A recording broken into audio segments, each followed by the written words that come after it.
అంతకుముందు రోజే municipal office దగ్గర వందలాది మంది కాంగ్రెస్ వాళ్ళు గుమిగూడు గొడవ చేశారు. సో మేము అక్కడ మళ్ళీ మా కౌన్సిలర్లను ఇబ్బంది పెడతారు, భయపెడతారు అనేటటువంటి ఆలోచనతో ఇదంతా ఏందని ప్రశ్నిస్తే మా మీద పోలీసులు లాఠీచార్జ్ చేశారు. తర్వాత కాంగ్రెస్ వాళ్ళు రాళ్ళు రువ్విరు.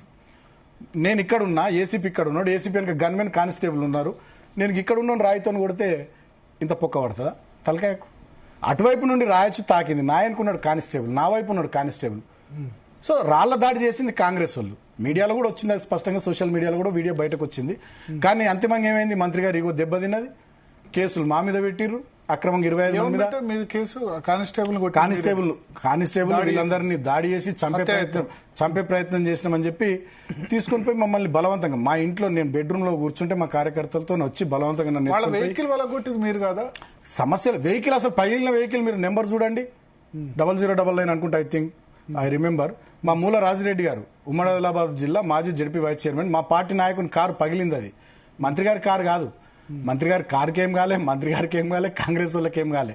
కాంగ్రెస్ వాళ్ళు చేసిన రాళ్ల దాడిలో కానిస్టేబుల్ గాయాలని, పోలీసు వాళ్ళు మా కార్యకర్తల మీద మా మీద లాఠీ చార్జ్ చేశారు, మాకు దెబ్బలు తాకినాయి, కేసులు మాత్రం మా మీద అయినాయి, జైలుకు మాత్రం మేము పోవాల్సి వచ్చింది. దాంతో ఇక మంత్రి గారు ఇగో సాటిస్ఫై అయింది. మంత్రి గారిని, ముఖ్యమంత్రి గారిని ప్రసన్నం చేసుకోవడానికి పోలీసు వాళ్ళు ఆ రకమైనటువంటి చర్య చేశారు.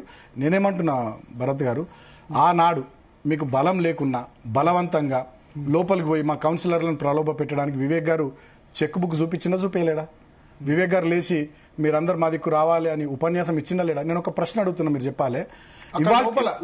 లోపల కౌన్సిల్ ఎగ్జాక్ట్లీ నేను అంటున్నా. ఇప్పుడు మంచిర్యాల జిల్లా కలెక్టర్ అనేటోడు, తర్వాత మంచిర్యాల ఆ రోజు మందమరి ఎంఆర్ఓ ఎవరైతే మున్సిపల్ ఎన్నికకు కేతన్పల్లిలో స్పెషల్ ఆఫీసర్గా వ్యవహరించిండో, వీళ్ళిద్దరు విశాఖ ఇండస్ట్రీస్ ఎంప్లాయీస్ కాకుంటే ఆ వీడియో ఫుటేజ్ బయట పెట్టమనండి. నేను డిమాండ్ చేసిన ఎప్పటికైనా అంటే ఇప్పుడు ఎందుకు పెడతలే? ఎలక్షన్ కమిషన్ దగ్గర ఉండదా? అవును, ఇప్పుడు ఎందుకు పెడతలే?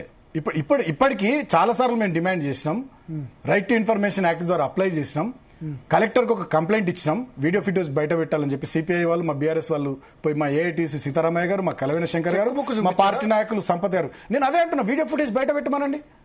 దమ్ముంటే ఆ రోజు 17వ తేదీ ఫిబ్రవరి మున్సిపల్ కౌన్సిల్లో కేతన్పల్లిలో కౌన్సిలర్ల ప్రమాణ స్వీకరణ సందర్భంగా ఓపెన్ గా దేవుని మీద ప్రమాణం చేయమనండి.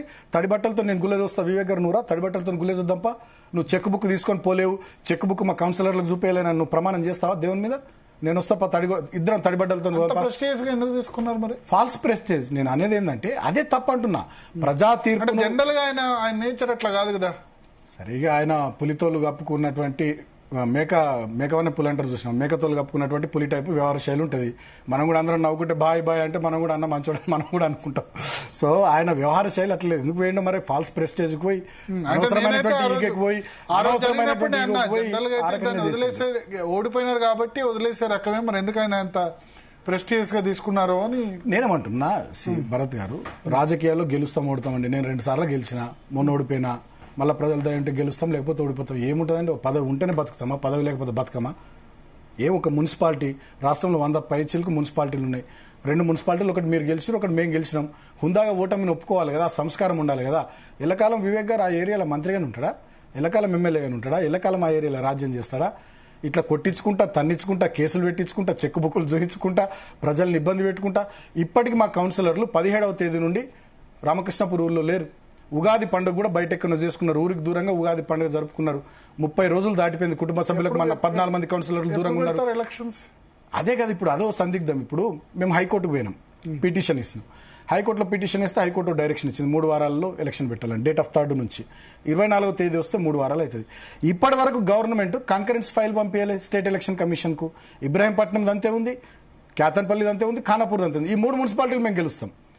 ఇబ్రాహీంపట్నంలో కూడా 25 వార్డులలో 26 వార్డులలో 15 మంది మేము గెలిచినాం, ఇప్పుడు మా దగ్గర ఉన్నారు. 22లో 14 మంది కేతన్పల్లిలో మేము గెలిచినాం. తర్వాత ఖానాపూర్లో 12లో 8 మా వాళ్ళ దగ్గరనే ఉన్నారు. సో ఈ 3 ఎలక్షన్ పెడితే ఇప్పుడు 3 బీఆర్ఎస్ గెలుస్తుంది కాబట్టి ఫైల్ పంపిస్తలేరు. అందుకని నేను మా కేటీఆర్ గారిని కలిసిన, మా వర్కింగ్ ప్రెసిడెంట్ గారిని, త్వరలో ఈ విషయానికి సంబంధించి గవర్నర్ గారిని కూడా మా బీఆర్ఎస్ పార్టీ బృందం కలవబోతుంది. గవర్నర్ కంప్లైంట్ చేయబోతున్నాం. మేము విడిచిపెట్టాం. కంటెంట్ ఆఫ్ కోర్టు కింద రేపటి రోజున ఖచ్చితంగా మళ్ళీ పిటిషన్ మూవ్ చేస్తాం. మండే నాడు బహుశా ఎల్లుండి ఈ ప్రభుత్వం మీద పిటిషన్ మూవ్ చేస్తాం మేము. ఇప్పుడు ముఖ్యమంత్రి గారేమో హౌస్లో ప్రజా తీర్పు మీరు గౌరవించాలని మాకు నీతులు చెప్తాడు. మరి కేతన్పల్లిలో, ఇబ్రాహీంపట్నంలో, ఖానాపూర్లో వచ్చినటువంటి ప్రజా తీర్పును గౌరవించే సంస్కారం మీకు ఎందుకు లేదు? కేసీఆర్ గారు 2023 అసెంబ్లీ ఎన్నికల ఫలితాల తర్వాత హుందాగా వెళ్ళిపోతే ప్రగతి భవన్ ఇడిచిపెట్టి ఇవాళ కేతన్పల్లి ఓటమిని మీరు ఎందుకు ఒప్పుకుంటలేరు? అంటే అసెంబ్లీ ఎన్నికల్లో, మున్సిపల్ ఎన్నికల్లో మీరు ఎట్లా చేశారు? జడ్పీటీసీ ఇదంతా ఆడలేక మధ్యలో ఓడండి. ఇది అసలు విషయాలే కాదు. సింగరేణి కోల్బెల్ట్ ఏరియాలో మీరు చూస్తే ప్రజలు కాంగ్రెస్ పార్టీని పూర్తి స్థాయిలో తిరస్కరించారు. మొన్న ఎన్నికల్లో, అసెంబ్లీ ఎన్నికల్లో Congress party one side, exactly అదే చెప్పు. గోపాలపల్లి అవును, బెల్లంపల్లి నుంచి మొదలుకుంటే సత్తుపల్లి వరకు కాంగ్రెస్ పార్టీ స్వీప్ చేసింది. నేను కాదంటలే. ఆనాడు సింగరేణి మారిపోయింది 2.5 సంవత్సరాల్లో. చూసిరు కదా కారుణ్య. ఇప్పుడు నేను ఒక మాట చెప్తా భరత్ గారు, 16,500 కారుణ్య నియామకాలు ఇచ్చినాం మేము, వారసత్వ ఉద్యోగాలు. ఇప్పటిదాకా వీళ్ళు ఎన్ని ఇచ్చి 2.5 ఏళ్లలో శ్వేతపత్రం విడుదల చేయమనండి. పెండింగ్ డిపెండెంట్ ఎంప్లాయ్మెంట్ సమస్య సింగరేణి కార్మికులది 3,600 మేము పరిష్కరించినాం. తర్వాత జీవో 76 కింద వేలాది మందికి పట్టాలు ఇచ్చినాం. ఇదే రామకృష్ణాపూర్ కేతన్పల్లి మున్సిపాలిటీలో 3,363 కుటుంబాలకు మేము పట్టాలు ఇచ్చినాం. 2,817 మంది ఇప్పుడు డీడీలు కట్టి రెడీ ఉన్న 2.5 ఏళ్ళైంది. ఒక్కరికి పట్టా ఇవ్వాలి వివేక్ గారు. ఎంటైర్ కోల్బెల్ట్ ఏరియాలో పట్టాలు ఇస్తలేరు, ఒక్క మంచి పని చేస్తలేరు.